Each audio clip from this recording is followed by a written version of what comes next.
কোন উদ্দেশ্যে আপনারা আমাদের বাজেট দিচ্ছেন না? আপনারা কি চাচ্ছেন উত্তরবঙ্গের মানুষরা অসহায়ের মতো জীবনযাপন করুক? আপনারা কি চাচ্ছেন উত্তরবঙ্গ 2 ঘন্টা ব্লকেড হয়ে থাকুক? আপনারা কি চাচ্ছেন ঢাকার সঙ্গে উত্তরবঙ্গ সংযোগ বিচ্ছিন্ন হয়ে যাক?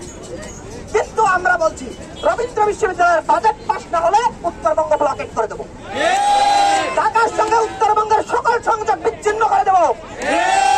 আমরা সরকারকে আবারও সহযোগিতা চাই, সরকারের কাছে আবারও সহযোগিতা চাচ্ছি। সরকার, আপনি আমাদের ছাত্র জনতার গণঅভ্যুত্থানে গঠিত সরকার, সরকার ছাত্র জনতার রক্তের উপর দাঁড়িয়ে সরকার।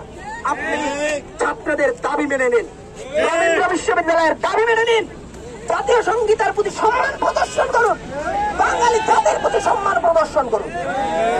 আগামী 48 ঘন্টার মধ্যে আমাদের ডিপিপির নিশ্চিত বাস্তবায়ন যদি আমাদের দেখানো না হয়, আশ্বস্ত করা না হয়, তাহলে আমরা 48 ঘন্টা পর আগামী রবিবার আমরা ঢাকা মহাসড়ক এবং উত্তরবঙ্গের যোগাযোগ বিচ্ছিন্ন করতে বাধ্য হব।